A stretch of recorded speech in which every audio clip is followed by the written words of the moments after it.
There is a room in the Catherine Palace outside St. Petersburg that 6 tons of amber do not explain. It was inaugurated in 2003. 40 Russian and German craftsmen spent 24 years building it. The Russian government spent $11 million. President Vladimir Putin stood beside German Chancellor Gerhard Schröder and called it a symbol of reconciliation. Visitors walk through it today. The walls glow. The amber panels run floor to ceiling, gold-lit, warm-toned, precisely reconstructed from 86 black and white photographs. It is a copy. The original 6 tons of amber, gold leaf, Florentine stone mosaics, mirrors and carved gemstones covering 180 square feet, was last officially documented on January 12, 1945. In a letter written by a German museum director in a city that was about to be obliterated. The official story says it burned. The official story says the bombing of Königsberg Castle in August 1944 destroyed it. The Russian National Archives contain a report signed in June 1945 by the head of the Soviet recovery mission that states, summarizing all the facts, we can say that the Amber Room was destroyed between 9 and 11 April 1945. That is the official answer. It has been the official answer for 80 years. But there is a document written by the German museum director himself on September 2, 1944, addressed to his superior in Berlin. That says something the official story has never resolved. And before we get to what that document says, there is a number problem. Because the Soviet investigators who arrived at Königsberg in May 1945 did not simply declare the room destroyed and go home. They searched for years, decades. And the question that search raises, the one buried in the Russian National Archives alongside Brezhnev's report, is this. Why does the lead investigator who concluded the room was destroyed later publicly reverse that conclusion without explanation, under circumstances his own government never disclosed? The Amber Room was built beginning in 1701. It took nearly 45 years to complete. It weighed, when fully assembled, approximately 6 metric tons. 6 tons of amber panels backed in gold leaf, fitted into oak frames, surrounded by 4 Florentine stone mosaics. In August 1944, the Royal Air Force dropped, across 2 nights, approximately 925 tons of bombs on Königsberg. The castle was hit. Its upper floors burned. The museum inside was destroyed. The official record says the Amber Room was in the castle basement at the time, stored in crates for protection. Amber melts at between 200 and 380 degrees Celsius. A sustained fire in a stone castle basement reaches those temperatures. The Soviet recovery team, arriving in May 1945, found burned remnants of 3 of the 4 Florentine stone mosaics. The stone mosaics survived damage but traceable. No amber was found, no gold leaf, no oak frames, no hinges, no hardware, 6 tons of material. 90% of the world's amber supply comes from the Baltic coast, 40 miles from Königsberg. And when Soviet investigators searched the rubble of the last known location of the world's largest amber installation, they found nothing. The official explanation is that amber, at high enough temperatures, decomposes entirely. That is technically accurate. The problem is what the German museum director wrote 11 weeks before that fire, and it begins in a castle basement, on the morning after the first bombs fell. By early 1944, Alfred Rode, director of the Königsberg Castle Museum, amber historian, author of 2 books on the subject, had the panels disassembled from the walls and repacked. He did this in March 1944, after a fire broke out in the castle during a separate exhibition and smoke damaged parts of the amber. The panels were packed. The crates went to the basement. In August 1944, the bombing came. On the morning after the first raid, a family friend of Rhodes, a woman named Liesl Am, cycled into the ruined city to check on survivors she knew. She found Rode in the castle courtyard. He took her to the basement. She later described what she saw in an interview for a documentary called In Search of the Amber Room, recorded by director Anthony Wilson. She described a honey-like mass covering the stones. Rode, standing in the ruins, told her, "It's all gone." That was late August 1944. On September 2, 1944, days later, Rode wrote a letter to his superior in Berlin, a man named Gall. The letter exists. It is cited by investigators, journalists, and art historians across 3 countries, including in the art newspaper's 1992 investigation, and in Catherine Scott Clark and Adrian Levy's 2004 book The Amber Room, held in the collections of major European research libraries. In that letter, Rode wrote, "The Amber Room has survived apart from 6 dado panels. The same man, the same basement, the same crates, 2 statements, 1 week apart. One delivered in person to a woman he trusted. One delivered in writing to a superior who held authority over the fate of the collection." Rhodes' son, separately, told investigators that his father had informed him the room had been moved to a safe place. 3 accounts, 3 different versions, none of them consistent. What happened between that courtyard and the Soviet soldiers, who arrived 3 months later and found nothing, is the question no official record has answered. Alfred Rode was not a soldier. He was a museum director. He had overseen the Königsberg castle collections since 1926. He had lobbied Berlin for the Amber Room to be sent to him in 1941. He was the man who reinstalled it, who studied it, who knew every panel's history and placement. He was an amber expert in a city built on amber. When Soviet forces took Königsberg on April 9, 1945, Rode was still there. He had survived the siege. He was taken under Soviet supervision. The KGB, or its wartime predecessor, questioned him multiple times about the location of the panels. He gave conflicting accounts. During one search of his apartment, he was found burning papers.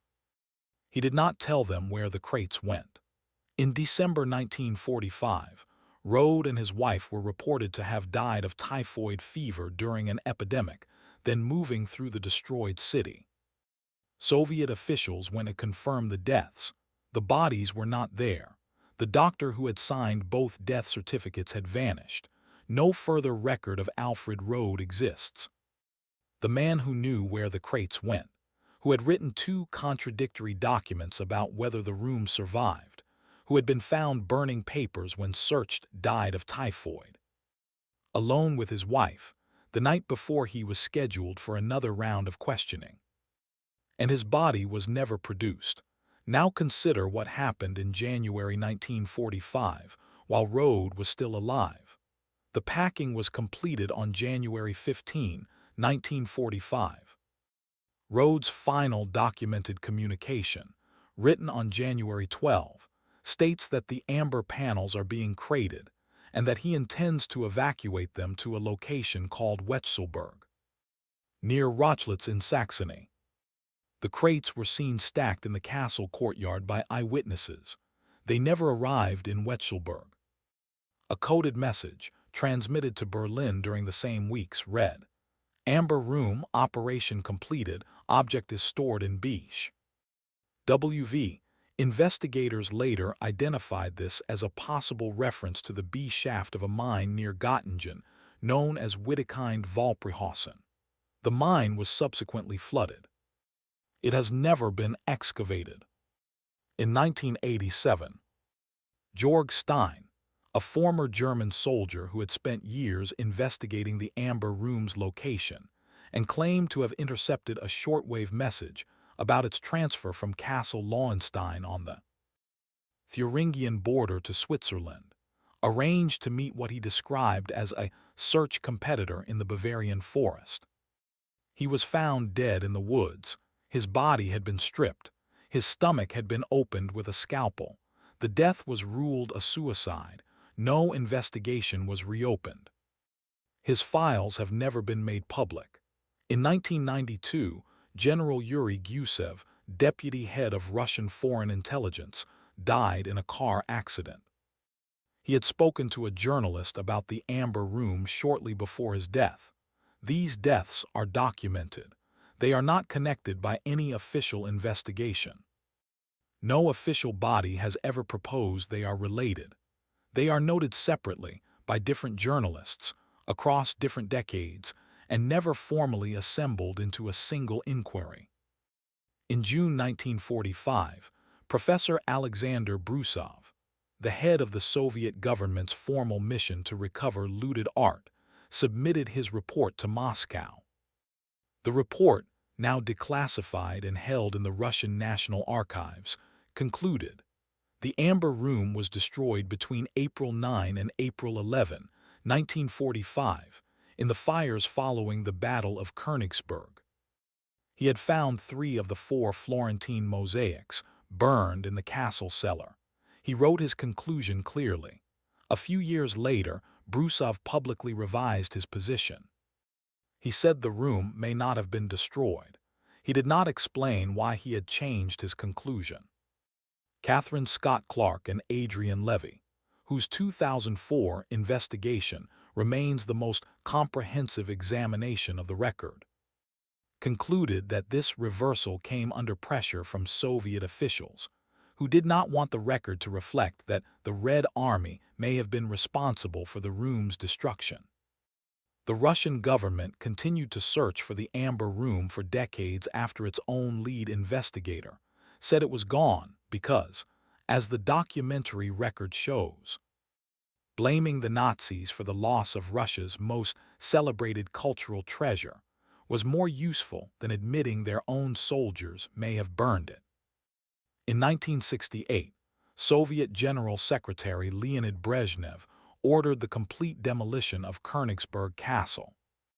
The ruins, the thick outer walls that had survived both the RAF bombing and the Soviet artillery, were dynamited and bulldozed.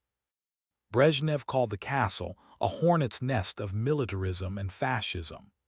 The underground chambers, which Soviet investigators had never been able to fully explore, were sealed under new construction. Access to the site had already been restricted for years, even to archaeological surveys, despite protests from academics worldwide. The last known location of the Amber Room was demolished before the question could be answered on the ground. In 1997, a man named Meinhard Kaiser walked into an antiques dealership in Bremen, Germany, with a Florentine stone mosaic. The piece, one of 4 that had decorated the Amber Room, was offered for sale. German art detectives traced the piece to Kaiser's father, a soldier who had been part of the SS unit that packed and escorted the Amber Room from Leningrad to Königsberg in 1941. The son had possessed it his entire adult life. He said he did not know where it came from. That is the only piece of the original Amber Room recovered since 1945. One panel, out of a room that took 45 years to build and weighed 6 tons. It now sits in the reconstructed room at Tsarskoye Selo, surrounded by copies. There were Soviet soldiers who entered Königsberg Castle in April 1945. In the internal Soviet record, in documents that remained classified for decades and are referenced in Scott Clark and Levy's investigation, some of those soldiers were informally suspected of having destroyed the room, or looted it, or both. No formal investigation of those soldiers was ever made public. Their families were never informed of any accusation. The soldiers themselves are dead. Their names are not on any memorial connected to the Amber Room. No accounting exists in any public archive of what those men did or did not see in the castle cellars in April 1945. And Liesl Am, the woman on the bicycle, who cycled into a bombed city and stood in a castle basement with Alfred Rode and heard him say, "It's all gone," gave her testimony once to a documentary filmmaker and was never formally interviewed by any government body. Her account contradicts the letter Rode wrote 6 days later. No official explanation for that contradiction has ever been offered. The reconstructed Amber Room stands in the Catherine Palace at Tsarskoye Selo, open to the public. The fourth Florentine mosaic, recovered in 1997, is embedded in its wall. The Mamerki bunker complex in northeastern Poland, the former headquarters of Germany's Supreme Command of the Land Forces, 13 miles from Hitler's Wolf's Lair, was partially excavated beginning in 2016 and again in 2023, when previously unknown railway tracks and wagon wheels were found buried under 1.5 meters of earth. The tracks lead somewhere the current dig cannot yet follow. No amber was recovered from the rubble of Königsberg Castle. No complete inventory of what the crates contained when they left Königsberg was ever produced by any government. The coded transmission referencing WWII was never officially decoded or acted upon. The Wittekind-Valprihausen mine near Göttingen was flooded before investigation was completed. The underground chambers of Königsberg Castle were demolished in 1968. Alfred Rhodes' body was never recovered. The answer to why Brezhnev changed his conclusion is in the Russian National Archives, in the gap between his June 1945 report and his later public statement. The Soviet government needed the Nazis to have destroyed the room. Both documents exist. They say opposite things. Only one was useful. 6 tons of amber, one museum director's body, and a Soviet investigator's original conclusions all went to the same place. Officially, nowhere.